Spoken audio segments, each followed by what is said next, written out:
This week in news, Sony buys Bungie. Sony's not done buying. And Mina the Hollower. Extra, hear all about it.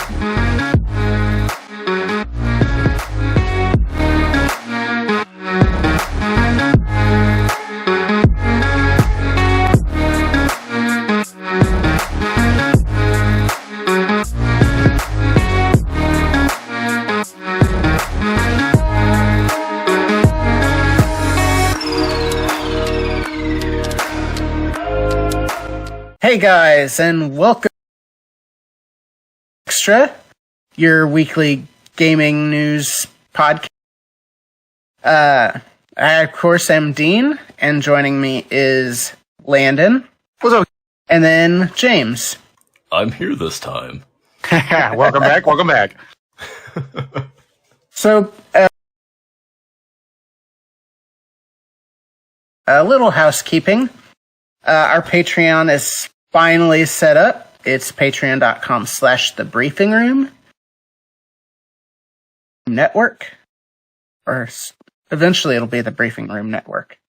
We have bronze tier, which is $5. You get your name in the description of all content. You get to ask questions, which we will answer. You get access to the post show as well.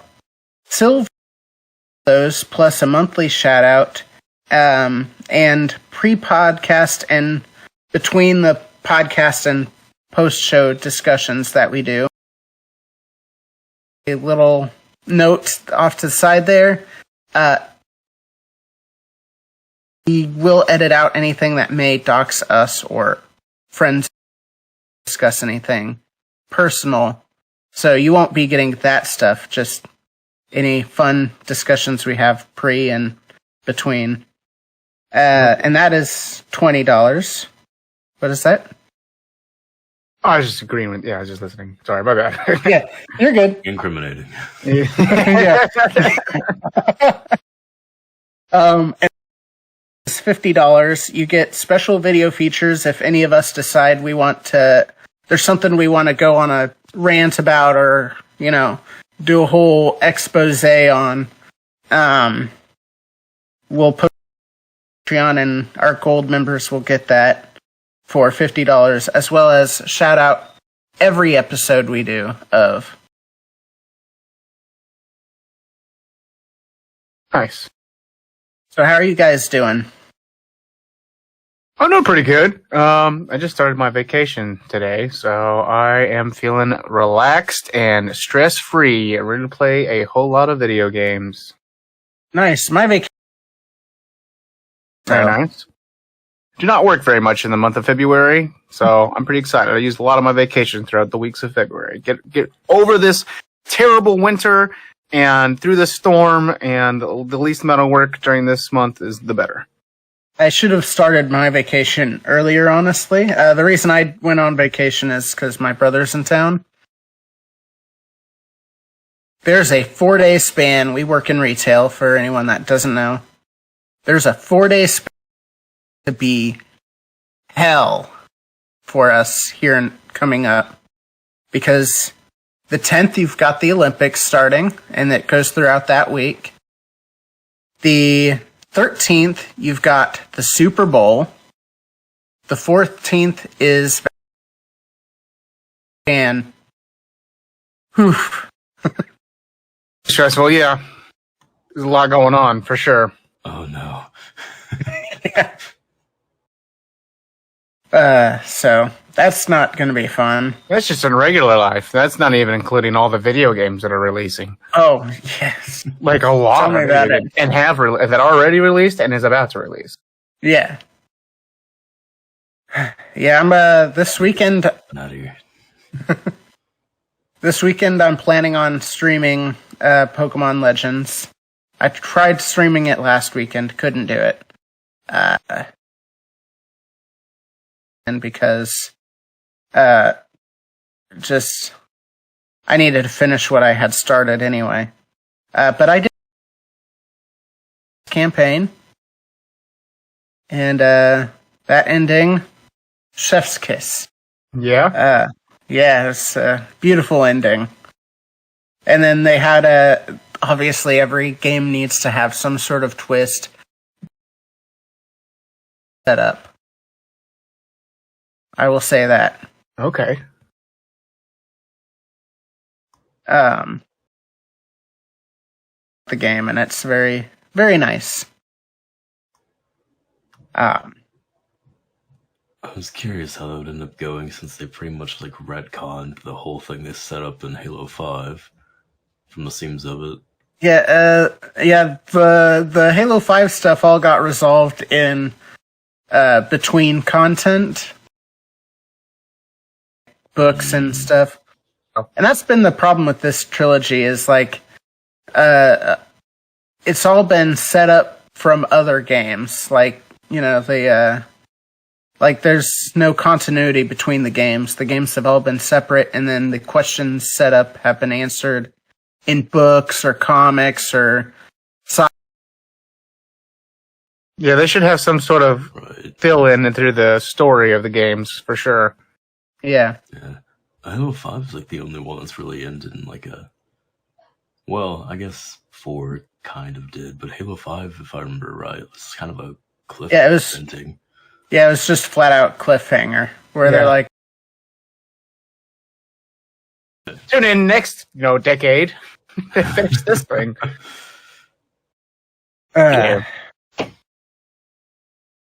Anyway, speaking of Halo, Many houses. Sony buys Bungie for the $3.6 billion. Sony owns Halo. No. No. That's right. Bungie got rid of Halo. Microsoft kept Halo. And then Bungie went to Activision. And now Activision got rid of Bungie. And now Bungie's with Sony. And how funny how that went in a full circle. Yeah. Yeah. So Sony has Destiny now. That's that. It's staying multiplat, right? Didn't they say it was staying multiplat? That Bungie. Now they're saying they're going to be using Bungie as a multiplat, but that doesn't necessarily mean that they're doing the other consoles either. Well, multiplat could easily mean console and PC, so they could still have it PS5 and PC. Mm-hmm. And they could do the same thing that Microsoft is trying to do to Sony. Sony can be like, hey, we have our own Games Pass now, and if you want to play these games, you can put our Games Pass on your Xbox. How about that? Which that is a thing that Sony is going to try to do. I don't remember the company for the Scarlet. Wait, was it Scarlet? I think it is. It's something like that. I'll check here. Yeah. But one of their main branches for ports, like they've done God of War and some other games. They are planning on trying to make a lot more things PC oriented, so there probably will end up being some that does come to PC for PlayStation games. Good, very good. Should stay multiplat, if it does stay multiplat, that's fine. The good part of this is I love the lore of Destiny. I played a lot of Destiny 1. It burned me in a lot of ways, but the lore and the IP itself of Destiny is great, and it can expand so much. Bungie is great at creating great, unique worlds to live in.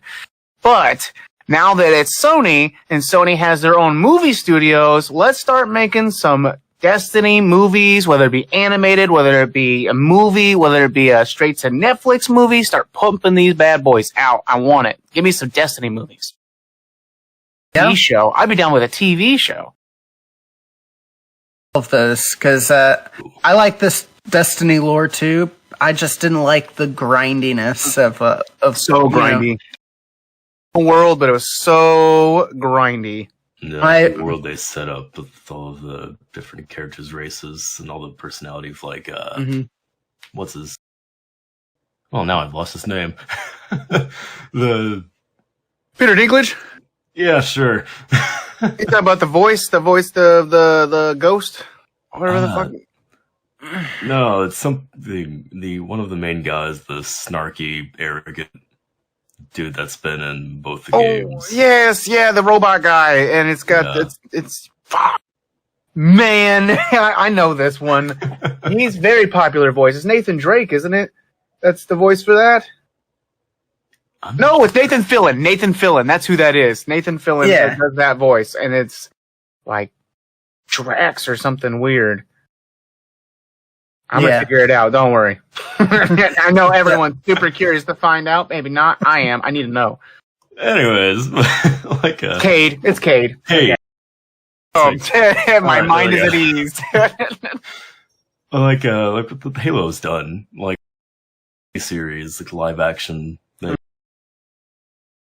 don't know a general opinion on them, but I thought those were really cool. Like a little bit of insight into like the backstory of that, getting like an inside view of it without having to read through all the books and everything. Yes. But have like little clippets of different events and whatnot from the Destiny universe. I think that'd be awesome to see.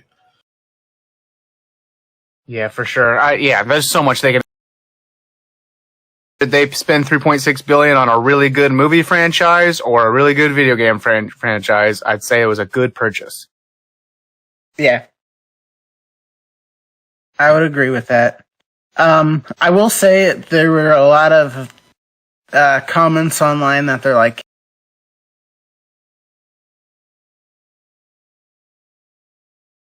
these deals take a long time. If anything, this was their clapback at Bethesda. For sure. It had to have been the clapback to Bethesda. Like you said, this probably took quite some time. There's lots of... Because Bethesda happened, almost a year ago now, right? Yeah. Yeah, so this is probably exactly what this is just some clapback. And so that means we won't see actual clapback to the Activision deal probably till in the middle of this year, end of this year. Even if they say it. Depending if they say it. They did say something about wanting to buy more, right? I'm getting ahead of myself. My bad. That's another story. I mean, we can discuss that story now if you want. Sure. So Sony says they are not done with the acquisitions. This is just the beginning. Yeah. This isn't even a final form. And they said, going back to one of the things we discussed earlier, they are doing this because they want to be multi-plat. They want to be on multiple platforms. I shouldn't say. But more money. Well, I think they want to be. Sony needs to be their games as on many platforms as possible because they're not selling their console fast enough. So they need to make it up somewhere. Actually, I'm pretty sure just yesterday they made an announcement or a statement that they had to lower their expectation of sales for the PS5. Manufacturing enough. So now instead of selling twice as fast as the PS4 was, it's now selling alongside what the PS4 was. So it is declining in sales because they can't make enough. Sorry, a little side rant there, my bad. Yeah. I think we said something about it before, but like they're trying to produce more PS4s to kind of levy out that difference since they're actually able to produce those consoles. Theory that if they are going to try to put out more of these PS4s, what if they put this Games Pass version of, like, the Sony Games Pass version on the PS4, obviously. What if it offers PS5 games to be streamed? Well, what if you could stream PS5 games from your PS4? You could play them? Or, like, play the PS4 version, but, like, maybe the streaming part of it takes over some of that, so you can play it in a higher res PS4 version? As far as PS5 content goes, that'd probably be one of their better bets for actually selling it, considering, again, nobody can really get their hands on a PS5 at the moment. Be it for lack of manufacturing on Sony's part or...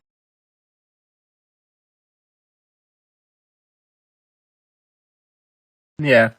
And it is worth noting, these companies make a lot more money on software sales than they do hardware. We always talk about, this console sold this much, this console sold this much. The money on the consoles. They're making the money on the games. It's all about that Maybe. Yep. I fall all the time, man. I can't help it. If I like a game enough, they're getting my money.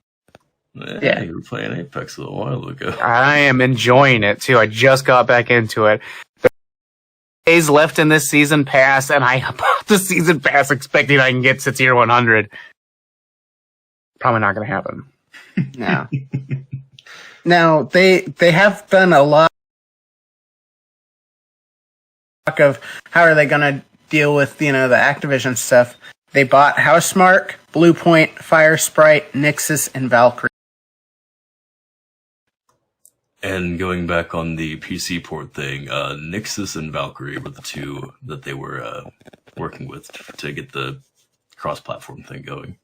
Yeah. Right. Yeah. Well, now they own them, so. Yeah. Yeah. Yeah, and having Housemarque, Bluepoint, Firesprite, and all of them, and now it's like, yeah, sorry. Man, all this I'm blizzard that's hitting us it's got everybody tired, man. It's got everybody tired. Everything's encased in ice and snow. It's great. I woke up, I shoveled the driveway, and then I got all the stuff ready for the podcast, went out and shoveled again. You can't tell that I shoveled. Yeah, we still got 8 hours of it, supposedly. That's what they're saying. Yeah, it's non-stop snowing. Yeah. 39 call-ins, by the way. I know that's not video game related, but our job had 39 call-ins. Neither of my cars are snow ready, so I can't. I'm not. I gotta drive a 20-minute drive through the back roads of all that blizzard. It ain't happening, dude. It ain't. Happening. I have a Jetta that has no brakes. Oh. So it's already low to the ground and has no brakes. I've got a Chevy. I think it's an Impala, and its bottom is so rusted out you can't lift it with an engine lift. It doesn't have winter tires on it, so. I've got that little Kia. It's little Kia. To the bottom of it out there. I have some really bald tires, man. So I do too. I kept telling myself before winter hits, get some new tires. Did not do it. So it's the exact same boat here. Puddle at the stop sign, and I skidded a little. Oh God! See, that was what we were thinking too. But like I said, then we found out the Impala doesn't have a frame that we can jack up, so it's like, yeah, a little bit. You have anything? Yeah, video games. Reel her back in. So, any other things you want to talk about with the Sony? And we talked a little bit about how they have more PlayStation acquisitions on the way, and I did we say that? I think that there's not too many people. They got to be careful with who they pick up, and it seems like they are interested in picking people up. So if they're going to say that, hey, there's more along the way, that means they have something planned. And there's only a few with Sony, and I think I've mentioned this in the past with Kojima Studios would be a great pick, a great fit, I feel like. Nintendo as well, so I don't know how well that would work. But what other studios? There's some indie companies out there. Like one of my favorite indie companies is Supergiant Hades, which is phenomenal. Transistor being one of my all-time favorite games, and Hades right behind it. Hades game. Oh, it's phenomenal. I bought it on PC. I bought it on my Switch. You get the shield with some Poseidon blessings and just throw everything around like a rag doll. It's great. Yes, the Boomerang Shield is my favorite for sure. But yeah, that game's great. But Supergiant Games is such a great studio. There's a lot of heart behind that studio. They make smaller games, but very, very, very polished. I think they would fit perfect with Sony. Yeah. Yeah, and Sony tends to drive more towards like a more cinematic kind of feel for a lot of their bigger games too. For sure. And it wouldn't be the first time that Sony bought Housemarque, and Housemarque's now making triple games for Sony. And when they prior, I mean, like, again, really polished indie games, but just indie games. Right. So I think those would be some pretty good acquisitions. Anything else, like what Microsoft buying, like Activision, and now they have like all these studios that were already well established, humongous studios that have been around and have a following already. Their exclusives they were watered, they were taken care of, they were loved and nurtured, and now they have wonderful studios with people who like to work there, who are paid well and respected. And I know that, you know, the studios that are pretty much like that too. Some of them not so much with people, Activision people. There's just a little bit of saltiness I have towards them just strong-arming their way in instead of raising their studios like Sony did. So here's a question I have for you guys, because I don't know. So maybe you guys... a big mobile developer? That's a good question. Because I know Take-Two just bought Zynga for, what was it, $12 billion, and that was... Zynga is the developer of, like, the farm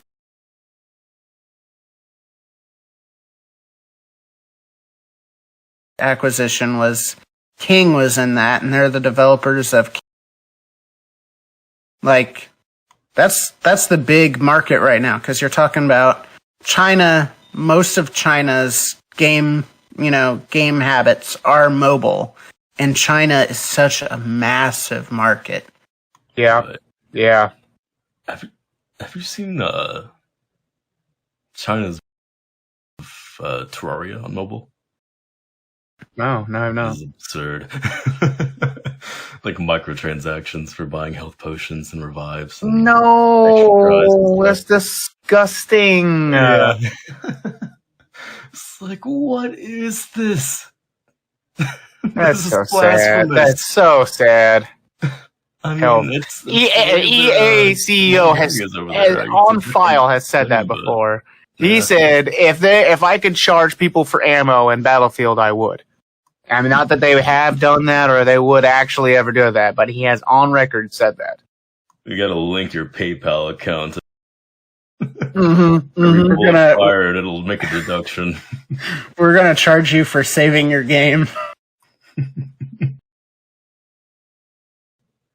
Oh yeah, that's the Metal Gear game, right? Survive? Yeah, that's what it was. So sad. So sad. So, yeah, for acquisitions though, I think they need a couple more, but they're also like what Sony's sitting on 17 exclusive studios that pump really good polished games, so they're doing fine with the amount of studios that they have. Yeah, I just think that's the one thing they still really need, because mobile market is so big. They need something in the mobile market if they don't have something.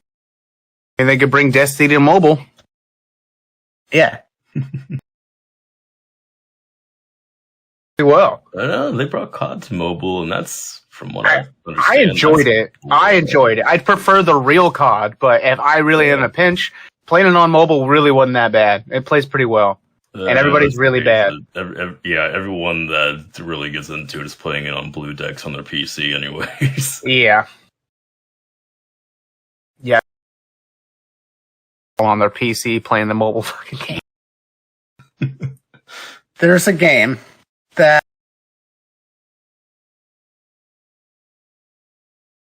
for it is designed in the and it's got a mix of Zelda and Soulsborne elements. Have you guys watched any of the I just watched the trailer for it right before we started this. It looks really charming. And yeah, it does kind of harken back to like the old Game Boy style, but it's got that same charm that like Shovel Knight had to it, and those games were great. Yeah, for sure. It's from the Shovel Knight developer, but I was watching it and it brought me back to like, especially when I was using like the hook shot thing. It reminded me of playing, cool games where I was like, wow, this is so familiar, and it's got like that. How the Game Boy Color, all of the sprites were kind of fat looking. Yeah. Like the proportions were wider than they were like tall. Mm-hmm. Like it's got that style to it. It's great. I've never played much of Shovel Knight, but what I did play, I really enjoyed. Kill them before you even get halfway through it, but otherwise, it's it's a great game. Especially all the little side campaigns they added into it. Yeah. So yeah, I'm excited to see what they end up doing with this game. I mean, they announced Shovel Knight 2. I'm still waiting on a real time ago. Really? I haven't heard anything about that. Yeah, I'm pretty sure Shovel Knight 2 is just waiting to be dropped at any moment. Ooh. Just gotta have an announcement. Yeah. The theory is that it's just. I mean, I wouldn't be complaining. No, some games do pretty good job at with that, or they'll be like, if this is the game, right? Pretty cool announcement. It's out in a couple of months. I like when they do that. Fallout. So like, hey, not only are we announcing this, but this game is 3.5 months away. Yeah. And we just got our 4th re-release of Skyrim, so hopefully something else is in the works there. So that was a very exasperated sigh there. Yeah, I mean, it was one of my favorite games. You have a song that comes out, and you're like, "This is my favorite song ever," and then you will go on social media, 3 apps, everyone's like, "This is still my favorite song," and then you get in the car and it's playing in the car, and you go to the store and it's playing in the store, and the thing I'm getting at is once you see it so often and everywhere, you kind of well, it was my favorite thing, and now everybody's favorite thing is less special because of it, and it keeps fucking re-releasing on everything. You can play the game on your Echo, right? Yeah, that's too much, man. It's too much. The game's good. The game's okay. It's been 10 years since we've had a sequel. Just make a sequel. Yeah. Stop releasing the same game. I do love it with workshop mods. You paying for it again, and everyone's buying it for the meme. It's it came out and I'm still gonna buy it, lol. When it's you're encouraging this. You're part of the. The reason Nintendo constantly re-releases this over and over again is because we just keep buying them. I mean, it's to a certain point. If they were released, hey, for the Switch, enhanced version, slightly updated graphics, and a cool looking case, I would probably buy the game. It'd be hard not to buy the game. I can't argue. Or if they did, I thought of this the other day. If I know I'm off topic just a little bit, but we got the All-Star pack of Mario with the 3 Mario games. Oh, do that with Zelda for the Switch. You got Ocarina of Time, you've got Majora's Mask, and you could do Twilight Princess as a triple pack. Boom. That'd sell like hotcakes. Boom, yes. And then then they make that dumb announcement we're only selling this for a month and a half. And everybody's blah, blah, blah, blah, blah, I gotta get it. Blah, blah, blah, blah, blah, blah, let me get it. Right. At least that's got the nostalgia charm, though. It's multiple generations of consoles and decades of gaming. With Skyrim, it's you're game. I know they're making one. working on one. They don't need the money to keep. They don't need to. Oh, just calm down. Yeah. They don't need the money, especially with that 8 bill they just got. Yeah. I expect big things from their next title, like big title, like Starfield and it's Starfield, right? Yeah, Starfield. Yeah, Starfield. Yeah, Starfield and the next Elder Scrolls should be huge games. They should be on the hype level of Cyberpunk, and they should deliver unlike Cyberpunk. I guess we'll see. Just add Keanu Reeves into Elder Scrolls, and we're good to go. Just give me some Keanu action and some old school Skyrim days. Boom, crowd goes crazy. I slapped Keanu Reeves on. I'm down for it. We blew through those stories, so I actually went to Polygon, and I found this interesting story that was posted today by Ryan Gilliam. Nintendo doesn't see acquiring other game studios as a plus. Last November, Nintendo president Shuntaro Furukawa told investors that the company plans on spending 100 billion yen on itself, investing in its own developers. Quote, "Our brand was built upon products crafted with dedication by our employees, and having a large number of people who don't possess Nintendo DNA in our group would not." So, Nintendo has an exclusive company. It's like, even people about until here recently, where they've started kind of easing up, but yeah. I mean, it doesn't surprise me at all that that's their opinion. I mean, they have in the past this was decades ago at this point, but after Metroid Prime, the first Metroid Prime released, it came out that Retro Studios, the people that made Metroid Prime, that was a not good situation for employees. Very recent stories we've gotten about how employees are treated.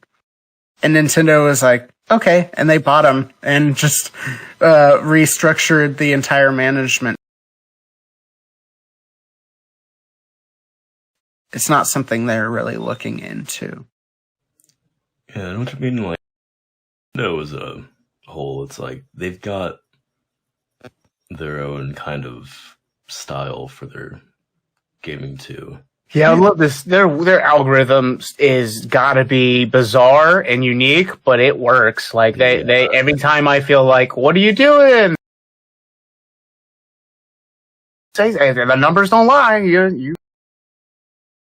Or family friendly, like multiplayer, get everyone involved kind of oriented titles. Like party games, or you'll get a Nintendo console for. My thing that I'm thinking of though is if they had more studios, they could do those IPs more often. When was the last Star Fox? When was the last F-Zero's 20 years? yeah, they have so many IPs that are just wasting away. Custom Robo. They haven't done anything with custom. That one. You basically build your own like Gundam thing, and you just battle other, Gundam things. I want a new age monkey ball.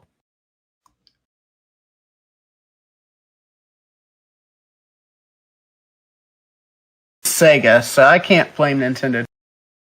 Okay, well, I still want a new monkey ball. I agree. But me and my siblings spent so much time playing Monkey Ball. Like we would play the you would go down go down the ramp and you would glide, and you had to hit platforms on different number.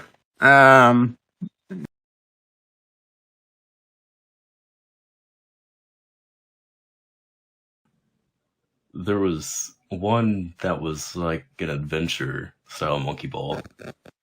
And it's like you have to actually do like quest lines and go to different worlds and stuff. I may have done that. It's so weird. It's been a long time. Like you get different words as you go through for chance.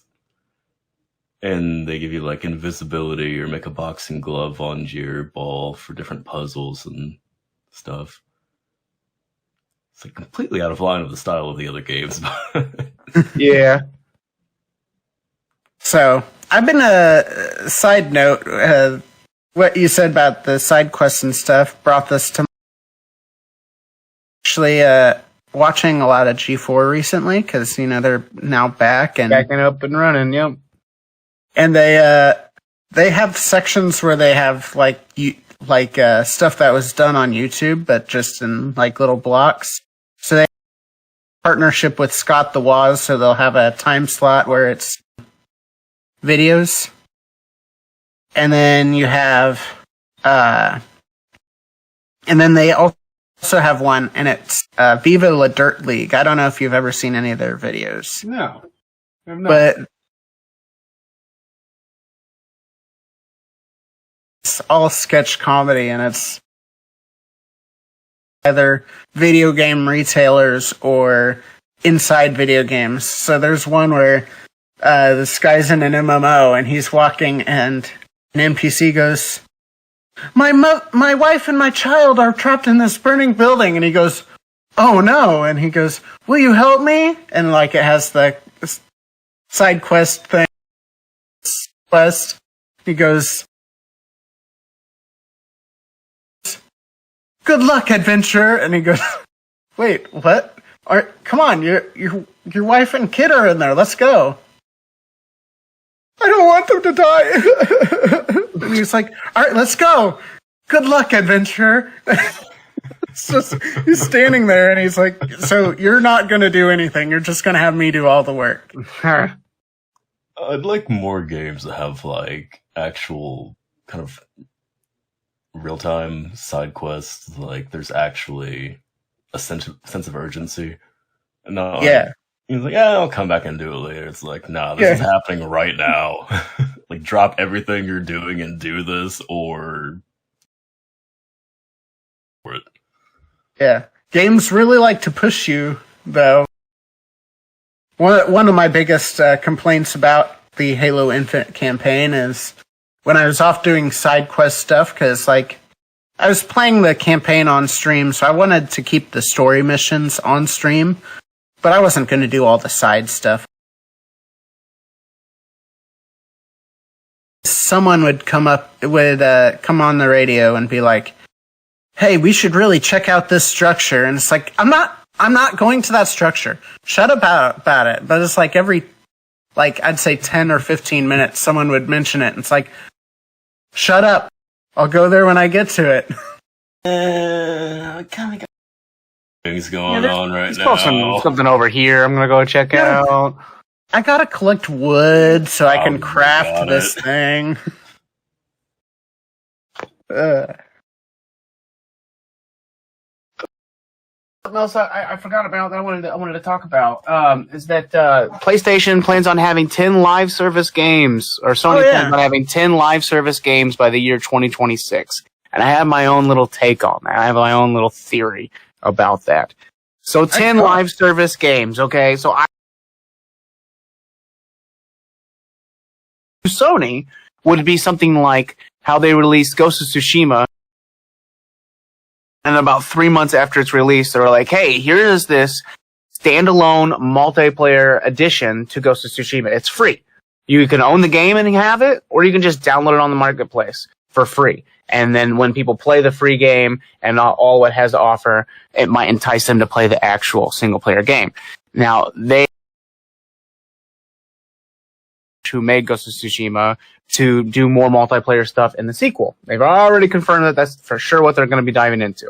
So I think this live service stuff will be, and I even think we'll see it for Horizon Forbidden West. So I think Horizon Forbidden West will release, and about 3 or 4 months later, maybe a little bit less, we'll be like, hey, by the way, we've been working on this multiplayer.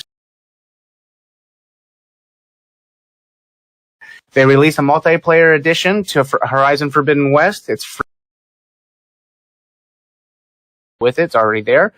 They'll do that with that. Last of Us 2 remake, when it finally drops. I think that all their exclusives are just going to have a free-to-play style extension of itself for each game they release. At least the bigger ones. Service games. Doesn't Ghost of Tsushima already have like a kind of like a multiplayer thing? Like, yeah, that's kind of what I was saying. Like, technically, it is already a live service game, but the content for it has already stopped because they're working on production for the next one. Okay. So they had released a whole year's worth of content for it, and like much microtransaction to it. I think there was some, but not much. Game. I remember hearing someone talk about it in a podcast I listened to, where they were talking about that content. Yeah, there was talk of it at one point, but I haven't really heard too much on the game as of late. I think it's just a good idea. That way, you get a free game of their exclusive title that they're trying to push out because they want to sell as many of those as they can. Like my brother, I convinced my brother to play the Ghost of Tsushima multiplayer with me. He loved it so much that he bought the full game and played some of the full game. That's exactly what they're trying to get. That's exactly what they want. They'll play this free-to-play version of this game. It has all the mechanics and some microtransactions they can make the money from. The full game, then fine. But if they spend some money on there, that's a win. Even if they're in the game playing the game, that's good. 10 live service games is a lot, but go ahead. Sorry. Yeah, Halo Infinite did something similar where the multiplayer is free and the campaign is. I also believe that Sony is copying straight from Microsoft. So I think Microsoft's going to continue to do the same thing as well. I think Gears of War will drop just like Halo did. I think Gears of War will release with a full campaign that you with a 10-year lifespan, just like Halo. And I think they'll do that with most of their titles moving forward. They'll just have like, here's this $60 pack experience, and then we have this free-to-play online versus mode for it as well. Which honestly, that's what it works so well with Halo. I think it would work so well with Gears of War. I think like Gears of War needs more players. Even like it had the most players ever when they had it free on Games Pass in 2019 for Gears 5. And I think that worked really well for them. But people fell off on the multiplayer a little bit. Set the multiplayer as its own side thing. Gears of War. Which I wonder if Fortnite tried doing at first, because I actually think good call out. Yeah, what was that? The survival mode or whatever it was. Yeah, it was. Yeah. Fortnite. It was a tower defense kind of thing. You get resources and set up a base to defend from the Battle Royale thing came out. Talk about the base. Mm-hmm. I think you can't even play that mode anymore unless you have the original physical copy. And they only made so many of those, yeah. This is like whenever the Royale first came out, I hadn't heard of it. Like, I only knew. Yeah. Like, that's what I remember of it, too. Whenever I was like, that was, 8-9 years ago now, probably. It was like an E3 came out and then it never came out. It finally dropped and like no one said anything about it, but it was like, yeah, you should get Fortnite. It's like $20-$30. It's like, all right, ready to play. It's like, what do you mean you bought it? It's free. It's like, oh no. Like that was a Battle Royale. And it's like, oh.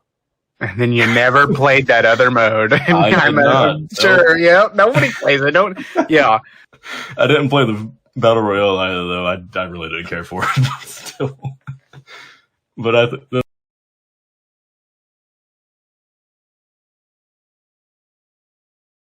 they even really took a hit for that is whole production of that base version of the game. I'll never forget Video Game Awards 2013. Cliff Bleszinski announced the Fortnite mode that you were just talking about.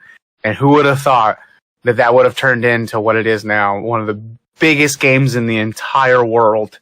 Yeah, like I was on IGN earlier, and it's like there was a little snippet saying like Netflix sees Fortnite as more than HBO Max. Damn! Well, Jesus! Content-wise, or I mean, it's hard. Like, as I'm not a big fan of Fortnite. New game every time whether it's been a week or several months or a year, every time I hop on there, it's like, what am I even playing? What is this? This is not what I remember. As much every as time. like qualms with it, they keeping the game fresh. Yeah, yes. It is the ultimate live service game. It's a living, breathing world, and the reason Netflix sees them as competition is like, I remember when Last Jedi came out, there was flat out a Force Awakens movie watch party going on in Fortnite for like a day or whatever. Yep. Wow. You'll see more stuff like that. You have concerts going on that more people tune into those concerts. That Travis Scott concert, more people were watching that than anything ever. Like, it had so many people watching a free concert, but it's a big deal. Like, you can see future movies. Like, watch this movie first on Fortnite. Yeah. That's crazy. I don't know how exactly they did it, but players are just sitting there watching, and their characters are just running around watching the movie. And I mean, I could see them having, like, whenever they release their own Fortnite movie, they could be like, hey, it's going to be first on Fortnite, the video game. You want to watch it? You watch it on Fortnite. Mm-hmm. Sex scene and all. $10 for the Dwayne The Rock Johnson 6 with a banana. That was weird. I'm sorry. I randomly added that in there. My bad. And it's even weirder because something you probably didn't catch is I said sex scene and all while you were starting your rant, and then you added the banana. Yeah, but And to end it on that note, on the banana note, thank you for watching. If you're watching on YouTube, if you liked the video, hit like, hit subscribe, hit the bell for notifications. We are also on Spotify and Google Podcasts. It says we're published when I go. As of yet on the service we use for our RSS feed, so it might just be recently published. So I think we're on iTunes as well. If you're on iTunes or Spotify, rate us. 5 stars. 5 stars, baby! 5 stars is preferable because that'll help us do the algorithm. Even if you don't like us, guess what? You rate us 5 stars, we'll be more discoverable, so other people can hate us, and you can find more people to hate us. Yeah. everyone loves a good berating. So any publicity is good publicity. So if it's hate, I'll take it. That too. So all right. We'll see you guys next time. Hey! Until next time.